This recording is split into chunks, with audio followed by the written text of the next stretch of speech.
ये घटना 2009 में घटी थी और ये मेरे अनुभव में सबसे भयावह घटनाओं में से एक है। ये घटना मुंबई के एक हॉन्टेड अपार्टमेंट की है। मेरा करीबी दोस्त मनीष थोड़ा बहुत पैरानॉर्मल क्षेत्र में काम करता है। मैं मनीष के साथ उसके कुछ क्लाइंट्स के पास जिज्ञासावश गया था और ये घटना उनमें से एक है। मनीष को श्री नरूला नाम के व्यक्ति का फ़ोन आया जिसमें उन्होंने उससे मदद मांगी। उनका बेटा रोहित, जो हाल ही में अपनी पत्नी और 4 साल की बेटी के साथ अमेरिका से लौटा था, अपने नए घर में अजीबोगरीब घटनाओं का सामना कर रहा था। मनीष ने श्री नरूला से उनके घर पर मिलने का समय तय किया और हम वहां पर पहुंच गए। श्री नरूला ने हमारा वेलकम किया और हम उनके लिविंग रूम में बैठ गए, जहां उन्होंने हमें अपना भयावह अनुभव सुनाया। श्री नरूला एक बुजुर्ग व्यक्ति थे। वे कुछ साल पहले रिटायर हुए थे और अपनी पत्नी के साथ रहते थे और वे चाहते थे कि उनके बेटे रोहित को बेस्ट एजुकेशन मिले। इसीलिए श्री नरूला ने अपने बेटे को कंप्यूटर इंजीनियरिंग में पोस्ट ग्रेजुएशन करने के लिए अमेरिका भेजा था। अमेरिका में रोहित की मुलाकात रोशेल नाम की एक लड़की से हुई, जो उसके साथ ही पढ़ती थी, और उससे प्यार हो गया। अपने माता पिता की इच्छा के विरुद्ध जाकर उससे उसने शादी की और अमेरिका में बस गया। हालांकि रोहित की बेटी अनीता के जन्म के बाद श्री नरूला ने अपने बेटे के साथ सुलह कर ली। वे चाहते थे कि उनका बेटा भारत वापस आकर उनके साथ रहे। रोशेल और रोहित ने भारत लौटने का फैसला किया। रोहित पहले अपने माता पिता के साथ रहा, लेकिन जब उसे नौकरी मिल गई तो उन्होंने एक नया घर खरीदने का फैसला किया। उन्होंने जो घर खरीदा वो समुद्र के बिल्कुल सामने था और बहुत ही खूबसूरत था। रोशेल और रोहित इतने कम दाम में इतना खूबसूरत घर पाकर बहुत खुश थे। हालांकि उन्हें इस बात का बिल्कुल भी अंदाज़ा नहीं था कि उनके साथ क्या होने वाला है। शुरू में सब कुछ ठीक था, फिर उनके साथ बहुत ही अजीब सी घटनाएं होने लगी। पहली घटना, एक रात रोहित लगभग 1 बजे उठा और उसने पाया कि उसकी पत्नी बिस्तर पर नहीं थी। उसने इधर उधर देखा और उसने जब छत पर जाकर देखा तो उसकी पत्नी वहां पर थी। वो किसी तरह की मदहोशी में थी और ऊपर अंधेरे आसमान को निहार रही थी और उसके चेहरे पर एक अजीब सी मुस्कान थी।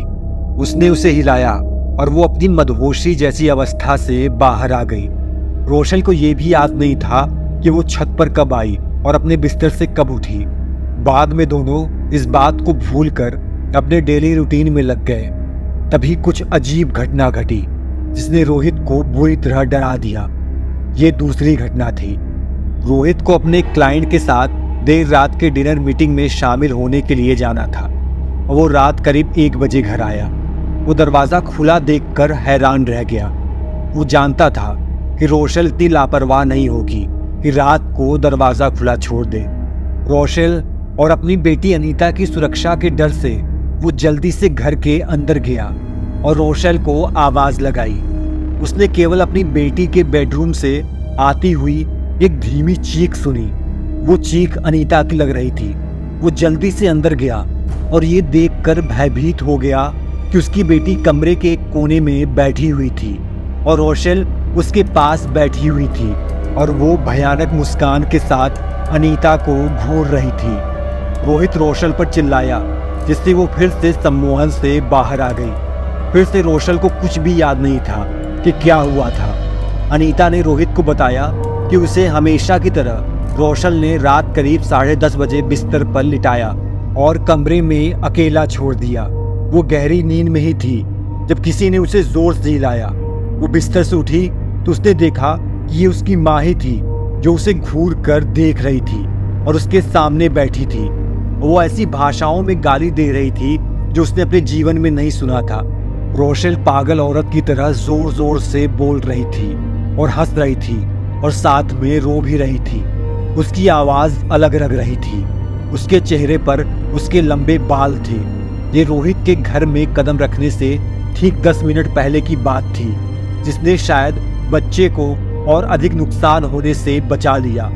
बिना किसी और भी देरी के उसने उसे अगली सुबह अपने दादा दादी के घर भेज दिया। अगले कुछ दिनों में रोहित ने पाया कि उसकी पत्नी बहुत अलग थलग रहने लगी थी। उसमें ये बहुत बड़ा बदलाव था। वो शायद ही कभी उससे बात करती थी। रोहित ने अपने माता पिता को इस बारे में बताया। उसने उसे जल्दी से साइकियाट्रिस्ट। अगले कुछ दिनों में रोहित ने पाया कि उसकी पत्नी बहुत अलग थलग रहने लगी थी। उसमें ये बहुत बड़ा बदलाव था। वो शायद ही कभी उससे बात करती थी। रोहित ने अपने माता पिता को इस बारे में बताया और उसने उसे जल्दी से साइकियाट्रिस्ट के पास ले जाने की योजना बनाई। तभी उसके साथ तीसरी घटना घटी। फिर रोशल में आखिरी भयानक बदलाव शुरू हुआ। उसी रात रोहित ने अपने माता पिता से बात की। उसने पाया कि रोशल अपने बिस्तर से गायब है। वो अनीता के खाली कमरे में छत के पंखे के ठीक नीचे खड़ी थी और उसे घूर रही थी। रोहित उसके पास गया, उसे जगाने की कोशिश की। रोशल ने उसे एक ठंडी निगाह से देखा और तुरंत ही उसे उर्दू में गाली देना शुरू किया। अपनी पूरी आवाज में चिल्लाने लगी और चीजें इधर उधर फेंकने लगी। अपने आप को संभालते हुए रोहित ने उसे तुरंत कमरे में बंद कर दिया और अपने एक पड़ोसी को बुलाकर उसे बिस्तर से बांध दिया।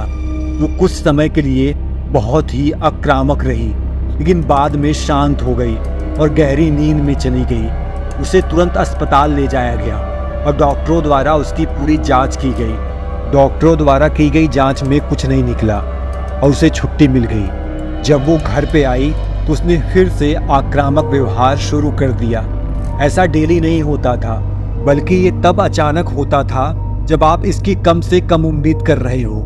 डॉक्टरों द्वारा कोई निर्णायक उत्तर न दे पाने से निराश होकर रोहित ने अपने पिता से मनीष को संपर्क करने को कहा था, जो उन्हें एक परिचित के माध्यम से पता चला था। जैसा कि योजना बनाई गई थी, मनीष और मैं देर रात को रोहित के घर पहुंचे कि हम देखना चाहते थे कि रोशल में क्या बदलाव हो रहा है। रोशल बहुत बीमार लग रही थी और बिस्तर पर पड़ी थी। रोहित बहुत ही चिंतित और थका हुआ था क्योंकि वो पिछले कुछ दिनों से सो नहीं पाया था। उनके अलावा घर में श्री नरूला के साथ एक हाउसकीपर भी था। अनीता अपनी दादी के घर पर ही रुकी थी। घर में घुसते ही मैंने मनीष के चेहरे पर परेशानी देखी। मुझे तुरंत पता चल गया कि आगे हमें मुश्किल समय का सामना करना पड़ेगा। वो इस बात पर ध्यान केंद्रित कर रहा था कि समस्या का सही कारण क्या है और ऐसा लग रहा था कि वो काफी करीब है। तभी कुछ ऐसा हुआ जो आज भी मुझे बुरे सपने देता है। हम लिविंग रूम में थे, तभी अचानक हमें छोटी अनीता के बेडरूम में तेज आवाज सुनाई दी। हम तुरंत दौड़े और देखा कि रोशल अनीता के बिस्तर पर खड़ी है। उसने पास में पड़ी एक चादर को छत के पंखे से बांधा हुआ था, दूसरे सिरे को फंदे में बांधा हुआ था, अपना सिर उसमें डाला हुआ था और खुद को लटकाने की कोशिश कर रही थी। ये वाकई बहुत डरावना था। अपने आप को संभालते हुए रोहित, मनीष और मैंने तुरंत उसे नीचे उतारा, उसे उठाया और वापस उसके बिस्तर पर लिटा दिया। इस दौरान वो हमें गालियां दे रही थी और लात घूंसे मार रही थी और खुद को छुड़ाने की कोशिश कर रही थी। उसने इतनी जबरदस्त ताकत से ऐसा किया कि उसे काबू करने के लिए हम तीनों को लगना पड़ा। वो अपने बिस्तर में मजबूती से बंधी हुई थी। फिर मनीष ने मुझे छोड़कर सभी को कमरे से बाहर जाने को कहा। जब हम अकेले थे तो उसने रोशल का हाथ अपने हाथ में लिया और एक मंत्र का जाप करना शुरू कर दिया। वो बहुत ध्यान लगा रहा था। ऐसा लग रहा था कि ये काम कर रहा था, क्योंकि शुरू में वो शांत हो गई थी, लेकिन अचानक मैंने देखा कि मनीष को बहुत पसीना आ रहा था। उसे अपने मुंह से शब्द निकालने में मुश्किल हो रही थी। रोशल के अंदर की दुष्ट आत्मा हावी हो रही थी। मैं उठा और मनीष को रोशल से दूर खींचने की कोशिश की। मुझे अपनी पूरी ताकत लगानी पड़ी, क्योंकि वो शैतानी शक्ति मनीष को पूरी तरह से जकड़े हुए थी, मानो वो उसकी जान चूस रही हो। बड़ी मुश्किल से मैं उन्हें अलग करने में कामयाब रहा और मनीष को कमरे से बाहर निकाला। जैसे ही हम कमरे से बाहर निकले, मनीष बेहोश हो गया, लेकिन वो थोड़ी देर बाद ही ठीक हो गया। वो उठा और बिना समय गंवाए तुरंत सभी को घर खाली करने के लिए कहा। हमारे सामने सबसे बड़ा चैलेंज था रोशल को बिस्तर से बाहर निकालना। घर की तो बात ही छोड़िए, रोशल के अंदर की शैतानी शक्ति ने पूरी ताकत से रोकने का हमें प्रयास किया, लेकिन हमने किसी तरह से उसे घर के बाहर निकाला। उसे घर से बाहर निकालकर हम मिस्टर नरूला के घर ले गए। बिल्डिंग में बहुत शोर था, लेकिन उस समय रोशल की सुरक्षा के अलावा कुछ भी मायने नहीं रखता था। घर के बाहर निकलते ही रोशल तुरंत शांत हो गई। ऐसा लग रहा था जैसे उस पर शैतानी शक्ति की पकड़ कम हो रही थी। जब हम श्री नरूला के घर पहुंचे तब तक वो पूरी तरह से शांत हो चुकी थी, और जब हम वहां से निकले तब तक वो गहरी नींद में थी। मनीष ने श्री नरूला से कहा कि अब चिंता की कोई बात नहीं है और सब कुछ ठीक हो जाएगा। उसने अगले दिन फिर से आने का वादा किया। अगली सुबह हम श्री नरूला के घर गए और पाया कि पूरा परिवार राहत महसूस कर रहा था और रोशल शांति से आराम कर रही थी। फिर मनीष ने बताया कि उसे घर में घुसते ही किसी बुरी आत्मा की मौजूदगी का एहसास हुआ था। उस दिन वो ये भी समझ सकता था कि ये एक महिला की आत्मा थी जिसने रोशल को अपने वश में कर लिया था। आत्मा ने शुरू से ही उसे अपने काबू में कर लिया, क्योंकि उस समय रात के 3 बजे हुए थे और उस समय आत्मा की शक्ति अपने चरम पर थी।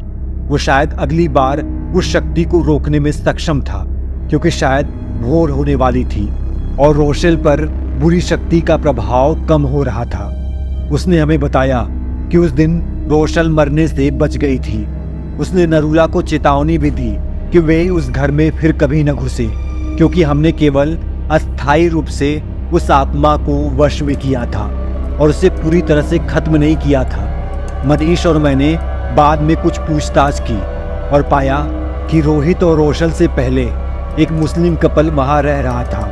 महिला ने अपने पति की चीटिंग के कारण उसी कमरे में फांसी लगाकर आत्महत्या कर ली, जो छोटी अनीता का बेडरूम था। यही कारण है कि रोहित को ये जगह इतनी कम कीमत पर मिल गई थी। उस रात के बाद से और कोई घटना नहीं हुई। रोहित ने भी अपना काम फिर से शुरू कर दिया था और वे अभी भी अपने माता पिता के साथ घर पर ही रह रहे थे। जहाँ तक भूतहा अपार्टमेंट की बात है तो वो अभी भी खाली और वीरान पड़ा है। रोहित ने इसे बेचने से मना कर दिया, कहा कि वो किसी और को अपने जैसी मुसीबत में नहीं डाल सकता है।